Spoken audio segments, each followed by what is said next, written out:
Hey there, I'm TJ Hoisington, and like you, me and my family, we've been confined to our home for now over a week due to this coronavirus. And just tonight, our governor, we live in Washington State, our governor ordered a 2-week quarantine. It's getting more serious. And you know what? I thought, already having gone through a week, I thought I would provide you with some ideas and strategies that can help you thrive during this time of isolation. In fact, I've put together 9 strategies or principles that if you apply these strategies, I tell you what, this time of isolation will be a success for you and your family. Check it out.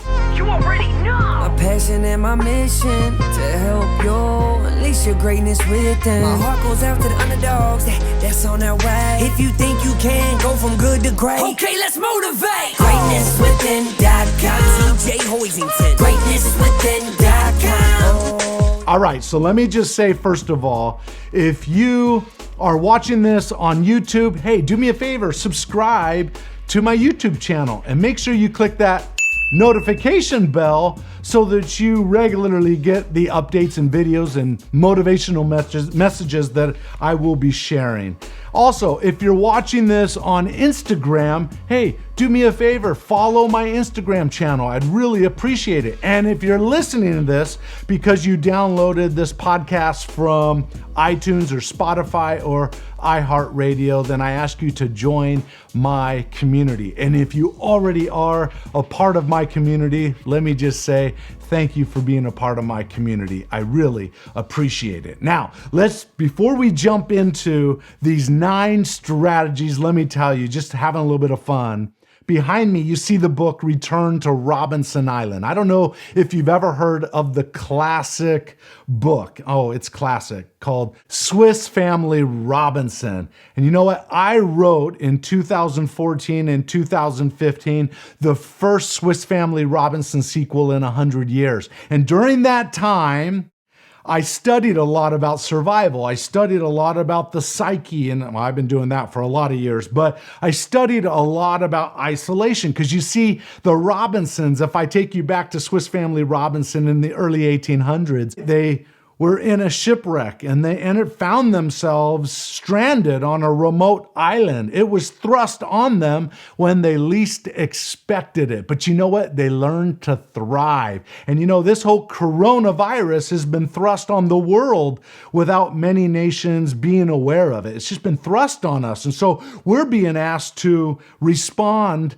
quickly and aggressively. And so through my research and just through some thoughts that I've had, I thought I would share with you some ideas that can help you during this time. So let's jump right into it. The first principle that I think is really vital for everyone watching this video is, first and foremost, you've got to keep yourself healthy. I've heard over and over in the news, stay home and save lives. Here's the reality. Staying home is not just to protect yourself. It's also to protect others when you may not show any symptoms. So to help the greater community, the greater world, hey, take the order seriously to confine yourself, to wash your hands, to pay attention to the proximity, keep good distance away from people. If you do have to go into town, go to the grocery store or what have you. Be really wise about your health. And that includes eating healthy, and it also includes exercising, which I'll get into when I talk about goals. Okay? That is number 1, stay healthy. Number 2, is think beyond this moment. Thinking beyond this moment is really important. You see, as human beings, we have always bounced back from tragedy. As human beings, we've always found the solutions by and large. And this is going to be no different. We're going to get through this, and we're going to get through this together, and we're going to thrive when this is done.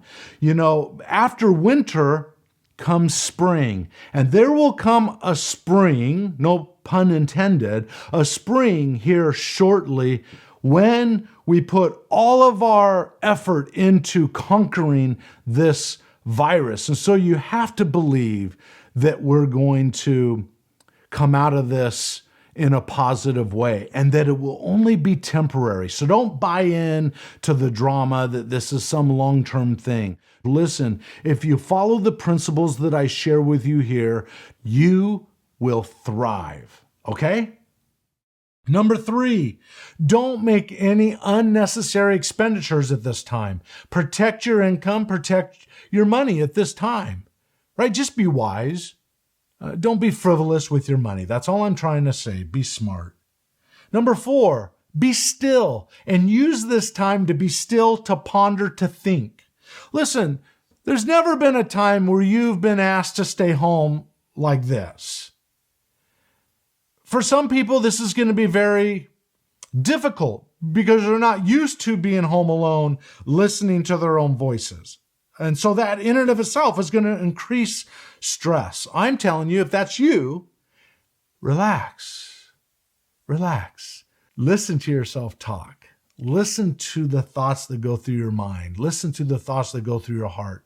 And my suggestion is that you write it down. Writing down those impressions, those thoughts, those ideas that come to you can have a future blessing to you if you'll write them down. I learned to keep journals when I was really young. One day I walked into my dad's bedroom and there was a cassette tape on his dresser. Now this is taking you back a lot of years, but a cassette tape. I was 15 years old at the time. And on one side in my dad's handwriting, it said the day that turned my life around. And on the other side, it said how to live financially independent. Well, I took that tape, coming from the family I came from of 8 kids, difficult finances at times. I took that tape and I went up to my bedroom that I shared with my brother, and I put that tape in a Walkman. Do you remember what a Walkman is? An old Walkman, right? That Sony yellow sport Walkman. I put that in. I pushed play. I put the headphones on, and I began to listen to this tape of a man talking about success principles. And I was blown away by the concepts. He says, you're not defined by your circumstances. He says, all leaders are readers. He said, he says, if you don't read, you get rickets of the mind. He also said to reflect on the past and invest it in the future. And he said to keep a journal. And I've made a habit for many years now of keeping a journal. And I thought I would bring a journal to you to show you that has to do with Jim Rohn. You see, Jim Rohn had a huge impact on my life. I call him my first personal development teacher because of those tapes I listened to that I took off my dad's dresser. They changed my thinking. They changed my life. They changed the way I looked at the world. And I've now spent 20 years trying to teach those same concepts to hundreds and millions of people, that looking at your world differently can have a huge impact on the quality of your life. You're not defined by your circumstances. So that was Jim Rohn on that tape. I don't know if you ever heard of Jim Rohn, R-O-H-N. Jim Rohn was one of the great philosophers back in the day. You know, it was in 1999, I happened to go to a conference that Jim Rohn was keynoting in. He was giving a big speech. And in that speech, I remember he did this. I'm going to do it right here for you. He stood on stage and he says, keep a journal. Keep a journal. He said, one day I'm going to get old, and one day I'm going to pass away. And all my journals of 80 years of writing journals, he says, is going to be in a box or in a chest. It's going to be up in an attic. It's going to get dust on it. Many years are going to go by, and my great-grandchildren are going to go up into that attic. They're going to open up that chest. And he said they're going to pull out these journals or these books. They're going to wonder what they are. And he went like this on stage in front of, 15,000 people or whatever. And he opened the journal. He said, my grandkids are going to open one of the journals. They're going to blow the dust off. And they're going to start to read what I wrote in that journal. And he said, they're going to say, wow. They're going to be blown away by the concepts and ideas and the teachings and the knowledge and the practicality of what I wrote in my journal. He said that. And he held up the journal. He said, that is immortality. I'm telling you, I was so inspired by him as a young boy. But to be at that meeting that day, I thought after he's done speaking, I'm going to leave the Coliseum that I was in. I'm going to walk to the area where the elevators are, hoping that he might, after his speech, might walk to the elevators to go to his room. And lo and behold, that impression that I followed that day came true. I saw him walk to an elevator. There was only a couple people by him. I got on that elevator with him. I told him that he had inspired me. I told him that I started to keep a journal, that I had a journal in my hand that I was keeping that had notes of his in my journal from the speech that he just gave and many other concepts over the years. I said, Mr. Rohn, could you do me a favor? Would you sign my journal for me? And lo and behold, he pulled out a pen. Actually, I had a pen too. And he signed this journal in September 17th, 1999. Wow, I cherished this journal because of the influence that he had on my life. And my hope is to be that influence on you. Think about this time where there's so much uncertainty. There's so many things that could be going wrong, difficulties, challenges, stories that you've heard. It would be beneficial to you to trust me on this. Be still, ponder, and write down those experiences that you're having or the stories that you're hearing. That will be of a blessing to a future generation one day. All right, number 5. Make a daily plan. You want to increase your happiness and your confidence in this time of uncertainty? Put a plan together.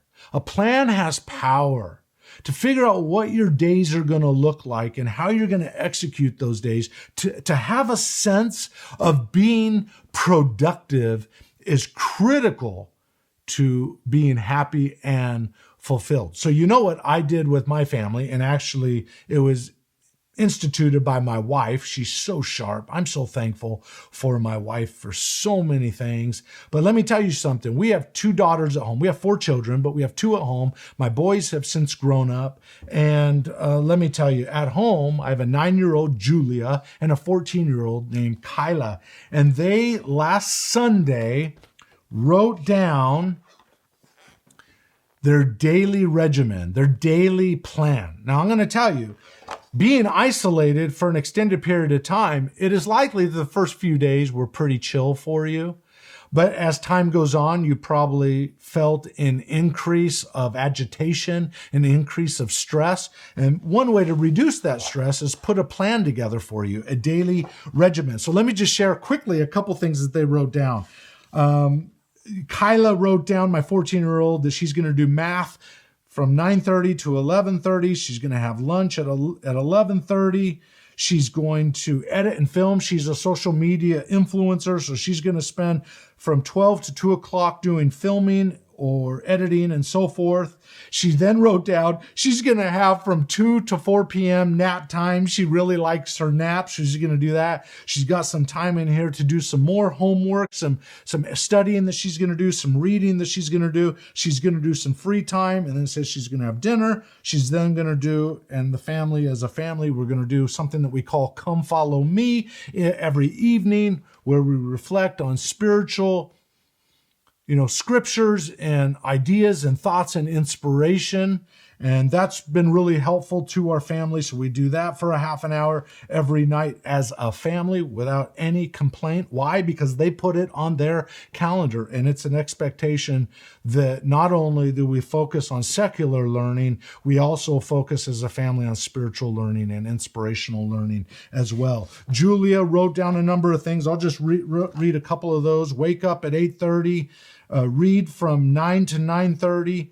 Eat from 9:30 to 10, do science from 10 to 10:30, have free time from 10:30 to 12, do PE. She said, I'm going to do PE from 12 to 12:30. At 12:30, she's going to have lunch. At 1 to 1:30, she's going to have her own free time. And then that continues on to 2:00, and then she's going to do writing from 2 to 2:30, and then typing from 2:30 to 3, and then she's going to work out. She's 9 years old. She's going to work out from 3 to 3:40, and then she's going to do history from 3:40 to 4 p.m., and then the rest of the evening is free for her. Let me tell you something. My kids are doing this, and I'm inviting you to allow your kids to do it. Hey, let them come up with the plan. Give them some guidance along the way as a parent.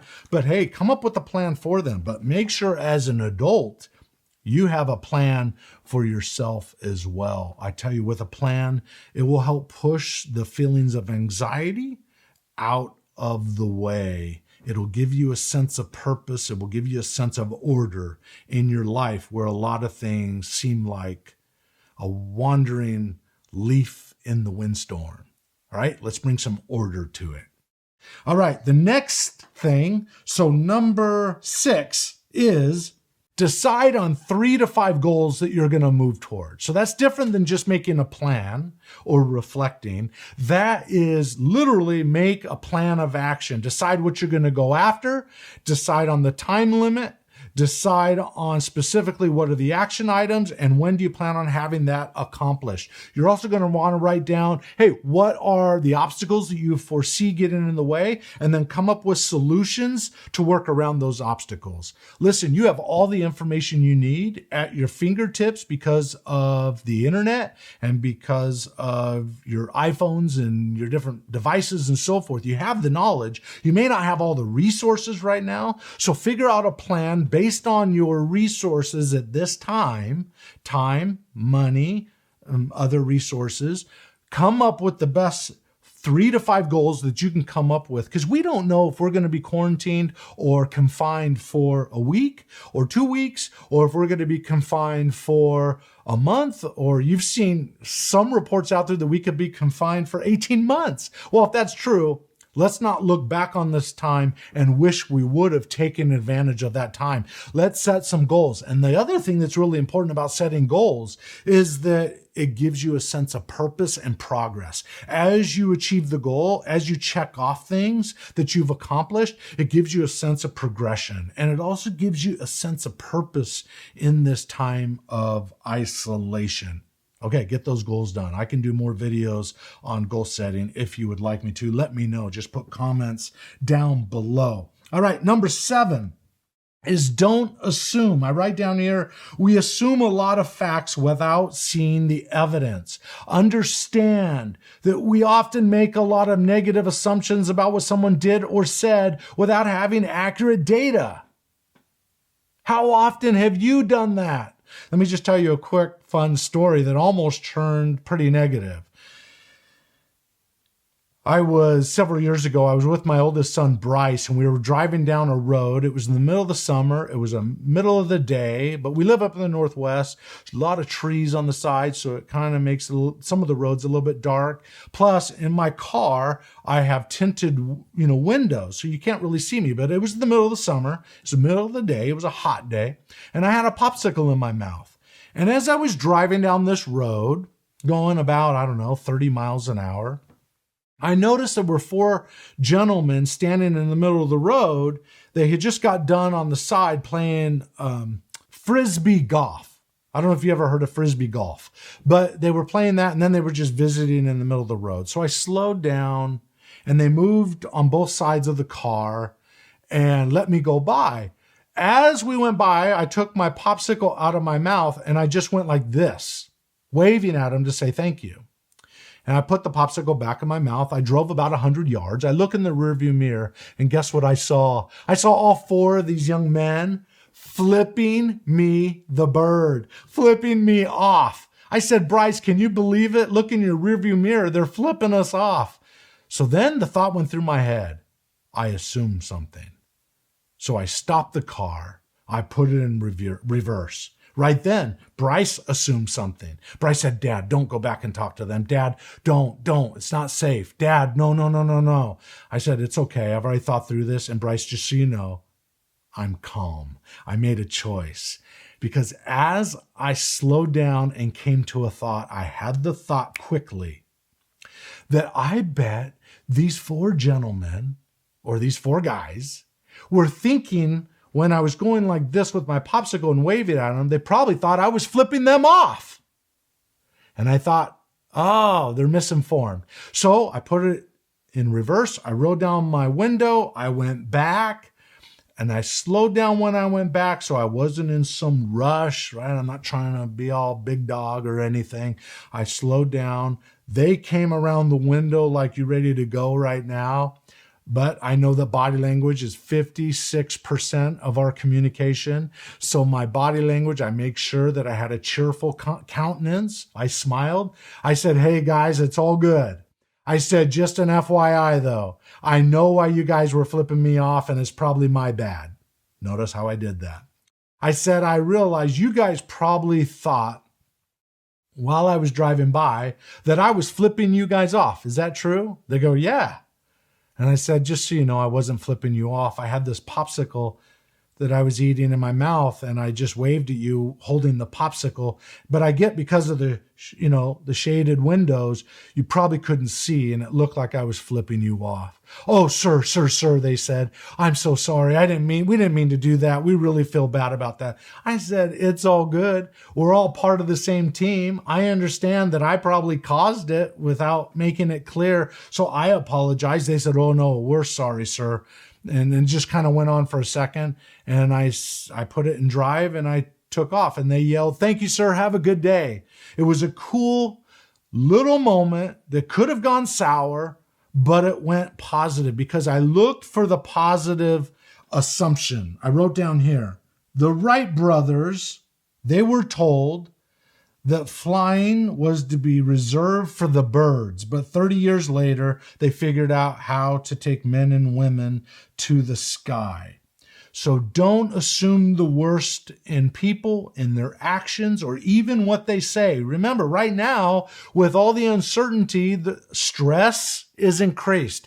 And people do stupid things and dumb things, not meaning to, simply out of response for increased anxiety and stress. So let's be careful what we assume about people. Assume their best intentions.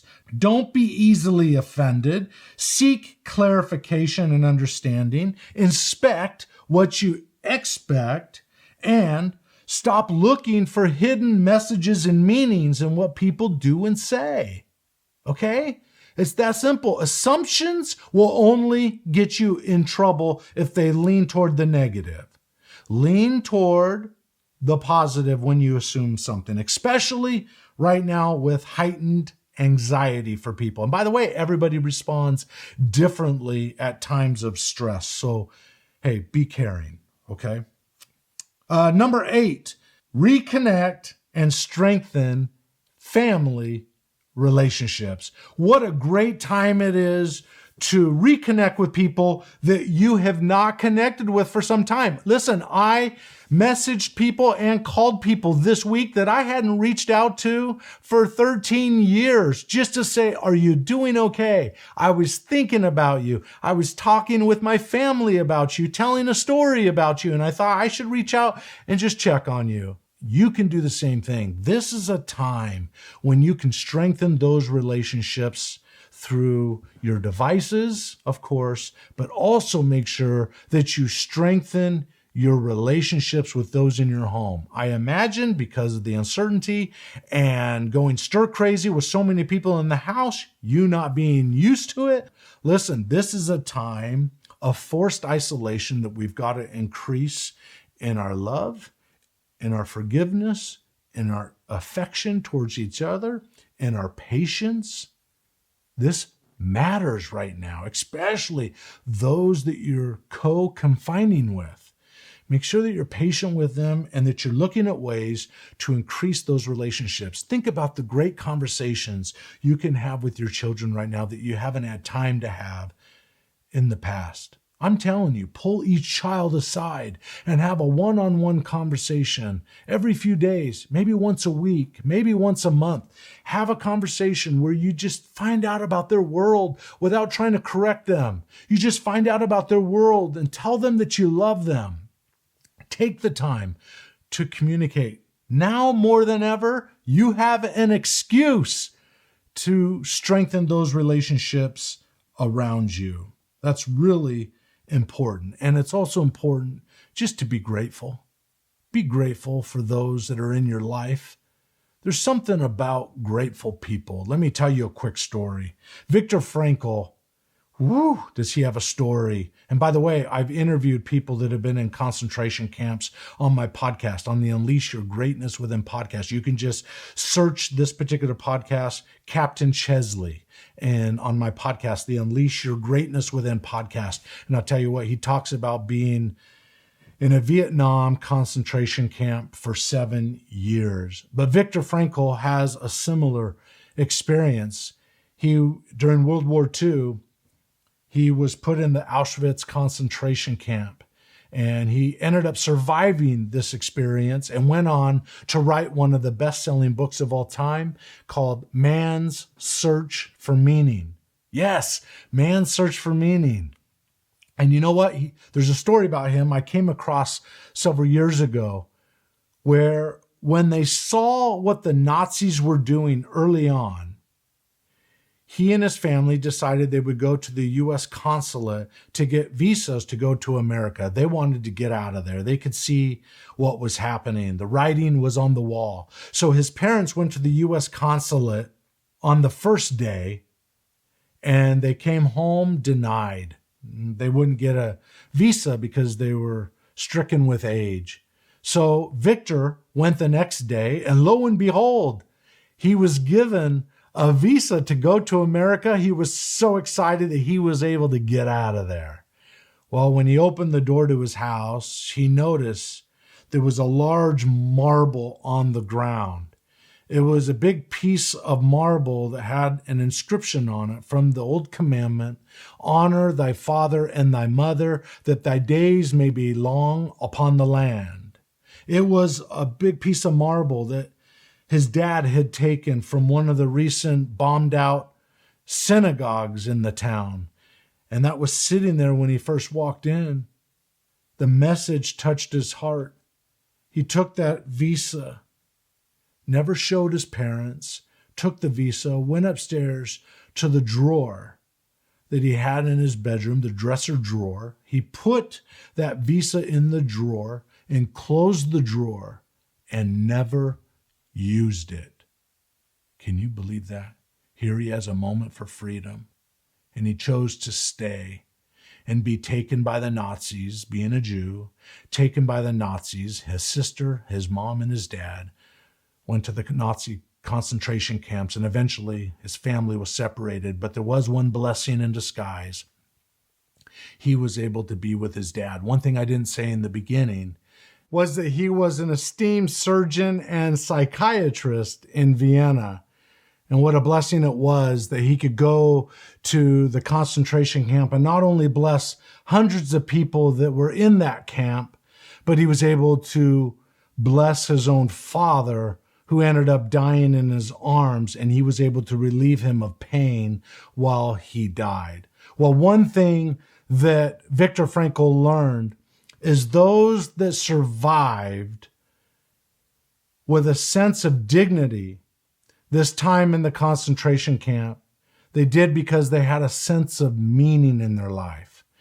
They were limited from a perspective of resources, but they had meaning in what they were suffering. They had meaning in this time period that they had. And I'm saying for you, find meaning through goals, through organizing your day, by treating those people around you with love and respect. Honor thy father and thy mother, that thy days may be long upon the land. Love your neighbor, right? Love one another. And that leads me to say that if you know of someone, maybe an elderly person that might need to go to the store and you're going there anyway, hey, lend a moment of help to help them. That's what a grateful person does. They seek to serve. They seek to be a blessing to people beyond themselves. And so I invite you to reach out. Now, be mindful of your own health and your own abilities, but also if you're going into town anyway, to the one place you I think you're allowed to go is to the grocery stores during this time. Make sure that you reach out to maybe those around you that might need the help. Okay? That's really important. But in the end, this should be a time of strengthening your relationships, not lessening their strength, if you will. All right. And then the last one is attitude is everything. One thing Viktor Frankl taught was no matter how difficult your circumstances are, you can always choose your attitude. He wrote about that. He taught about that after his many years in Auschwitz. He said those that gave up on life, you know what they would do? There was this 50 feet of grass that would go around the walking area at Auschwitz, for example, or Dachau concentration camp. And it would be walking area, the buildings, then the walking area, then 50 feet of grass, and then the fence. You knew that if you stepped on the grass and you walked toward the fence, it was automatic you would be shot by the guards, the Nazis, okay? He said you could always see in people's faces the moment someone had given up on life. It was drained from them, and what did they do? They either went into deep depression, got sick and died, or they stepped on the grass and they walked toward the fence and took their life, basically. But he said those that came out of the concentration camps with dignity and health were those that had grateful hearts, those that sought to serve, those that learned to love those around them, even though they may not agree with them. And I'm suggesting to you, use this time as a way to look at your world a little bit differently. You can choose how you view the world. I tell you what, some of those people that bug you at work that you get annoyed at all the time, maybe some of you watching this have realized you've kind of missed them. Now, I know some of you are saying, heck no, TJ, you don't know what you're talking about. But I'm telling you, some of you might. Some of you through this might realize all the good that they do if you look for that. I'm telling you, you have a choice in what you think about. Remember this, words trigger images, which trigger emotion. So if you're saying negative things or in negative conversations or feeding yourself with news all day long, negative news per se, right? That's going to trigger certain images, which is going to trigger your emotional level, which is going to trigger your stress and your anxiety, which is going to cause you to treat those around you differently. It's going to affect your attitude. Understand that you can change that, though, if you'll look at your world differently. Now, I get that sometimes the norm doesn't become norm until after the storm.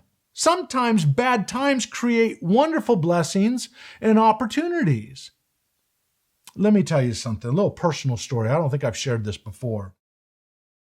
When I left the Tony Robbins organization many years ago, it was the year 2000, I called my parents. I said, Mom, Dad, I've left the Tony Robbins organization. I'm going to go start my own business. I'm going to do it on my own. It was my long-term dream ever since I was 15 years old. And I remember I called my parents. They said, yeah, you can live in our house. I said, I only need to be there for 2 months. Our Utah house is being rented out. Is it okay if we stay there for 2 months, and I'll do my first seminar and then we'll be out of there? They said, no problem. Well, we moved in. My wife was excited for this new venture that we were going on, and she was excited to be out of there in a month because we were confined to the downstairs. A master bedroom or a king-size bed was in the front room. There's a little kitchenette area, but we were all living together. It was me, my wife, and 2 boys at the time. This is many years ago. 2 boys at the time, and it was difficult, but I did my first seminar, and I thought everything would take off after that, and it didn't. Oh my gosh, those 2 months turned into 5 years. And that was painful that first year for my wife. I could deal with it, but for my wife, it's not what she chose. It was difficult for her. And I remember we got in a few arguments about different things. And at one point we got in an argument that made her so upset that she raced out of the house, got in the car, drove out of my parents' driveway, speeding out of the driveway. I thought, I hope she's safe. Maybe I should go chase after her. But I thought maybe the best thing is to give her space right now. She doesn't want to have to deal with me right now. So I let her go. I watched the kids. Several hours went by. And then she came home, and when she walked in, there was a different countenance. I quickly said, I'm sorry, honey. I'm sorry about our situation. I'm sorry that it's taken more time than I thought it would take. And I remember we embraced. She came toward me. I hugged her. I said, I'm sorry again. She says, it's okay. I said, what happened to you? Why all of a sudden the change? You seem like a different person. She says, while I drove away, I grabbed my journal out the door. And I just drove somewhere and pulled over and started writing in my journal. I said, what kind of things did you write in your journal? This is a big change. It's not what I'm expecting. She says, I wrote about everything that I'm thankful for in living in your parents' basement. I says, you're kidding me. She goes, I said, what kind of things did you write down? She said, first of all, it's a great time to be as a big family with your family. And my other brother and his small family was living upstairs at the time because they were building a house and they needed a place to stay. And my parents had a big enough house to host both of us. She says it was a blessing that I could go upstairs at any point and I could visit with other adults. I could get away from the kids for a couple hours and visit with adults. That was something to be really thankful for. I was thankful that I could spend time with you when you weren't working, that we could go do things as a family. It was a blessing that my kids had other grandkids to run around with on the property and have fun and be creative and build tree houses and so forth. I said, oh, I'm so sorry. I said, this is I don't know what to say. She says, you don't need to say anything. Just go make it happen. Let's get out of this situation. Well, that went on for another 4 years, but I'll tell you, those next 4 years were different than the first 1 year. And it was in that moment, in my darkest moment, when I got to the end of where I felt like I should just probably give up on my dream. It was in that moment that I got in the car. I drove down to a grocery store parking lot and I wrote my first book. It took me 2 months. I sat in the backseat of that car and I wrote that book, which came out a few months later after that point in 2005, called If You Think You Can, and instantly became a national bestseller and even became an international bestseller, today selling in over 34 different countries. My message to you is that you can choose, regardless of your circumstances, your attitude. And my wife was a good example of doing it then. Then after that, she put a real specific plan together. She enrolled our boys into Montessori. She took those 4 hours that our two sons were in Montessori school. She took those 4 hours. She decided to enroll in online college to get her undergrad done. She had already got 3 years done at Brigham Young University, BYU, go Cougars, right? And she thought, here's an opportunity. I can get my last year done. And she got her undergrad degree during that time. And later she would get her master's degree. I'm telling you, it works out. The future is hopeful. The future is bright. Don't dwell on the negative. See things as they are. Be safe, be responsible, be accountable, but see them better than they are. Understand the power that you have and the power that our country has and human ability has to turn obstacles into solutions and into opportunities. This isn't the end. This is just the beginning of a new phase for all of us to be more thankful, to give more care to others around us, to have stronger relationships with our families, to realize that we can choose a better outcome and be engaged in a good cause rather than just focusing on the negative. By the way, in terms of attitude, words trigger images, which trigger emotion. If you're going to say something negative, try to say it as positive as you can. If you're going to say something negative, understand this. If you say it out loud, it has 10 times the impact than just not saying it at all out loud. Okay? So my suggestion is, in terms of attitude is everything. It's better that you see the glass half full rather than half empty. I promise you, there's research around this. I'm not saying don't be accurate. I'm saying be accurate, be accountable, but also see a little bit better than it is. All right, that's my hope for you today.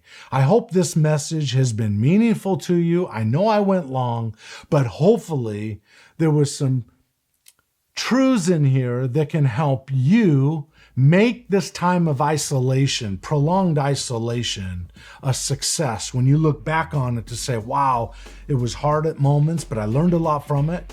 And you know what? I'm going to invest that knowledge in the future. My end hope for you is that during this time that you'll find meaning in it and that you'll find some goal, something that whether this lasts a week, 2 weeks, a month, 18 months, as some media outlets are saying, doesn't matter. We don't know. None of us know what it's going to be like right now. But let me tell you something. That you'll have meaning to make something of your life rather than squander it by watching too much TV, hanging out on social media too much. Do something worthy of your energy. Be engaged in a good cause. Now, I hope that you'll also join me and become a part of my community. If you're watching this on YouTube, as a reminder, please subscribe. If you're watching this on Instagram, please follow me. If you downloaded this from iTunes or iHeartRadio or Spotify because you're listening to my podcast, hey, I invite you to subscribe to the podcast. And by the way, you can go to greatnesswithin.com and get many more resources there, including contacting me. All right? I wish you the best, and may the best of your past be the worst of your future. Go out there and unleash your greatness within.